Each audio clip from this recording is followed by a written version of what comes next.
Leo bwana, DVP Studio tunakuletea mambo matatu ya kuzingatia, hasa pale ambapo unahitaji mtoa huduma wa video pamoja na picha.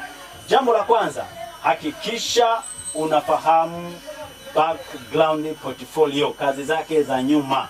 Utafahamuje kazi zake za nyuma mtu huyu bwana? Tembelea mitandao yake ya kijamii, angalia Instagram, Facebook, anaposti nini. Jambo la pili la kuzingatia sana, muhimu, angalia utaalamu wa huyo mtu au ilo kampuni unalolipatia kazi.